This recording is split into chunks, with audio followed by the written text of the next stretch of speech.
నమస్తే, welcome to సత్యాగ్రహి. Revanth Reddy ఎందుకో వెనక్కి తగ్గినట్లు కనిపిస్తోంది.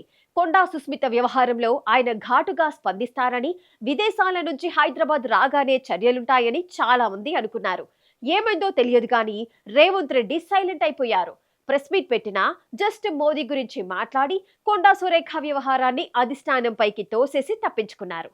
ఇక్కడే చాలా డౌట్లు వస్తున్నాయి. రేవంత్ ఎందుకు సైలెంట్ అయిపోయారు?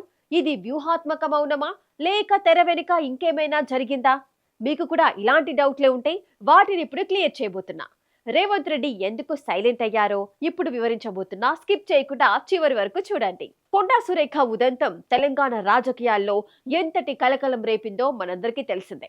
రేవంత్ రెడ్డి ప్రభుత్వం అధికారంలోకి వచ్చినప్పటి నుంచి పలువురు సీనియర్లు అంతర్గతంగా అసంతృప్తితో ఉన్నారనే వార్తలు వస్తూనే ఉన్నాయి. కానీ కొండా సురేఖ వ్యవహారం బయటకు వచ్చేసరికి అది తీవ్ర స్థాయికి చేరింది. సుస్మిత చేసిన కామెంట్స్ కాంగ్రెస్ లో వణుకు పుట్టించాయి.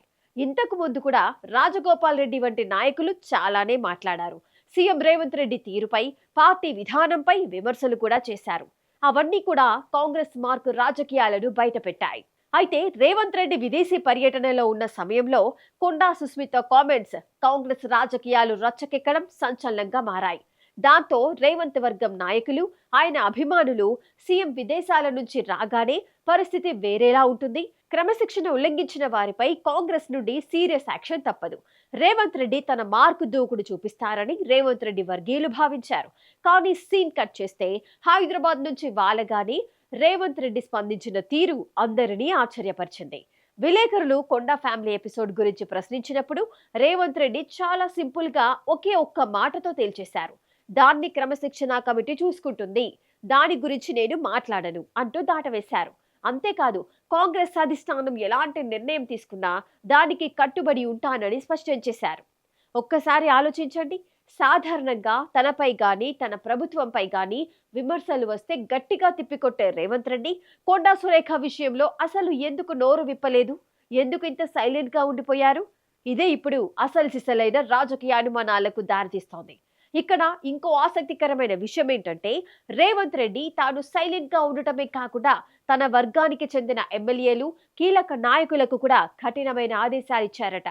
ఈ విషయంలో ఎవరు నోరు విప్పకూడదు, మీడియా ముందు ఎలాంటి వ్యాఖ్యలు చేయకూడదని క్లియర్ గా చెప్పినట్టు తెలుస్తోంది. దీంతో కాంగ్రెస్ వర్గాల్లో గుసగుసలు మొదలయ్యాయి. రేవంత్ రెడ్డిని హైకమాండ్ సైలెంట్ చేసిందా? ఢిల్లీ పెద్దలే ఆయనకు వద్దు, మీరు దీనిపై మాట్లాడకండి అని ఆంక్షలు విధించారా? అంటే అవుననే సమాధానమే ఎక్కువగా వినిపిస్తోంది. అయితే సురేఖ విషయంలో ఏ నిర్ణయమైనా హైకమాండే తీసుకుంటుందని రేవంత్ రెడ్డి ఒక్క మాటతో సరిపెట్టడం వెనుక పెద్ద కథ ఉందంటున్నారు విశ్లేషకులు. ఆ పెద్ద కథ ఏంటి అంటారా? అదే ఒరిజినల్ కాంగ్రెస్ నాయకులు వర్సెస్ చేరికల వర్గం. తెలంగాణ కాంగ్రెస్ లో రేవంత్ రెడ్డికి ఒరిజినల్ కాంగ్రెస్ సీనియర్లతో మొదటి నుంచి అంతర్గత పోరు ఉందనే బహిరంగ రహస్యమే. రేవంత్ రెడ్డి తెలుగుదేశం నుండి వచ్చి కాంగ్రెస్ పిసిసి అధ్యక్షుడి కావడం, ఆ తర్వాత సీఎంగా మారడం పార్టీలోని పాత తరం నాయకులకు కొంతవరకు మింగుడు పట్టం లేదనే చర్చ ఎప్పటి నుంచో ఉంది. ఇప్పుడు కొండా సురేఖ వ్యవహారం బయటకు రాగానే ఈ ఒరిజినల్ కాంగ్రెస్ నాయకులంతా ఒకటయ్యారట. అందరూ కలిసి ఢిల్లీ స్థాయిలో చక్రం తిప్పారని తెలుస్తోంది. పార్టీ కోసం దశాబ్దాలుగా పనిచేసిన వారిపై హడావుడిగా చర్యలు తీసుకుంటే పార్టీకే నష్టం జరుగుతుందని హైకమాండ్ వద్ద ఒత్తిడి తెచ్చినట్లుగా సమాచారం. పార్టీలో సీనియర్లంతా ఏకతాటపైకి రావడంతో అధిష్టానం కూడా ఆచితూచి అడుగులు వేయక తప్పని పరిస్థితి ఏర్పడిందని గుసగుసలు వినిపిస్తున్నాయి. ఒకవేళ రేవంత్ రెడ్డి మాట విని తొందరపడి కొండా సురేఖపై లేదా ఆ వర్గంపై కఠిన చర్యలు తీసుకుంటే అది తెలంగాణ కాంగ్రెస్ లో పెద్ద తిరుగుబాటుకే దారితీసే ప్రమాదం ఉందని హైకమాండ్ భావించిందట. అందుకే అధిష్టానం రేవంత్ రెడ్డికి ఒక రకమైన ఝలకిచ్చిందని ఒరిజినల్ కాంగ్రెస్ నాయకులు సంతోషం వ్యక్తం చేస్తున్నారు. సీఎం స్థానంలో ఉన్నప్పటికీ పార్టీ అంతర్గత వ్యవహారాల్లో హైకమాండ్ జోక్యంతో రేవంత్ రెడ్డి కొంతమేర ఉక్కిరిబిక్కిరి అవుతున్నారనేది రాజకీయ విశ్లేషకుల అంచనా. రేవంత్ రెడ్డి సైలెంట్ అవ్వడం వెనుక ఉన్న మరికొన్ని కారణాలు చూస్తే అందులో మొదటిది ప్రభుత్వ స్థిరత్వం. తెలంగాణలో కాంగ్రెస్ సాధించిన మెజార్టీ చాలా తక్కువ. ఇలాంటి సమయంలో సొంత పార్టీలోని కీలక నేతలను, ముఖ్యంగా బీసీ సామాజిక వర్గానికి చెందిన సీనియర్ నేతలను దూరం చేసుకుంటే అది ప్రభుత్వానికి, పార్టీకి రెండింటికి ప్రమాదకరం. ఇంకా రెండో రీజన్ ఢిల్లీ పెద్దల వ్యూహం. ఏఐసీసీ పెద్దలెప్పుడూ ఒకే నాయకుడికి పూర్తి ఆధిపత్యం ఇవ్వడానికి ఇష్టపడరు.